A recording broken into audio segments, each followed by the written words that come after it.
Bhavnagar parole flow ટીમે શહેરના Ghogha road વિસ્તારમાં આવેલી કૈલાસ સોસાયટીના મકાનમાં રેડ કરી વિદેશી દારૂની અલગ અલગ બ્રાન્ડની 588 બોટલ સાથે એક શખ્સને ઝડપી પાડ્યો હતો। જ્યારે રેડ દરમિયાન કરસન પ્રવીણભાઈ મકવાણા અને કૈલાસ સોસાયટીના 2 શખ્સ હાજર મળી આવ્યા ન હતા।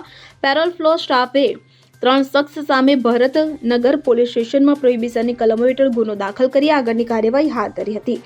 મળતી માહિતી અનુસાર પેરોલ ફ્લો સ્ક્વોડના પોલીસ સ્ટાફને બાતમી મળી હતી કે લખન ઉર્ફે લખો જીવરાજભાઈ મકવાણા તથા સુનિલ અર્જુનભાઈ ગોહિલ તથા કરસન પ્રવીણભાઈ મકવાણા પ્લોટ નંબર 62ના રહેણાંક મકાનમાં ગેરકાયદેસર ઇંગ્લિશ દારૂનો જથ્થો વેચાણ અર્થે લાવ્યા છે અને ત્યાં સંતાડેલ છે। તો આ બાતમીના આધારે પેરોલ ફ્લોની ટીમે રેડ કરતા મકાનમાં છુપાવી રાખેલી વિદેશી દારૂની જુદી જુદી બ્રાન્ડની બોટલ 564 નંગ તથા 750 mlની 24 બોટલ મળી। વિદેશી દારૂની 588 બોટલ કુલ ₹7,40,680નો પ્રોહિબિશનનો મુદ્દામાલ કબજે કરી લખન ઉર્ફે લખો જીવરાજભાઈ મકવાણાની અટકાયત કરી હતી કે જ્યારે અન્ય સુનિલ અર્જુનભાઈ ગોહિલ અને કરસન પ્રવીણભાઈ મકવાણા હાજર મળી આવ્યા ન હતા। તો આ બનાવ પગલે પેરોલ ફ્લો સ્ટાફે 3 શખ્સ સામે ભરતનગર પોલીસ સ્ટેશનમાં પ્રોહિબિશનની કલમો હેઠળ ગુનો દાખલ કરી અન્ય 2 આરોપીઓને ઝડપી પાડવા તજવીજ હાથ ધરી છે।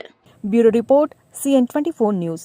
હવે જુઓ દેશ દુનિયાની તમામ ખબરો તમારી આંગળીના ટેરવે।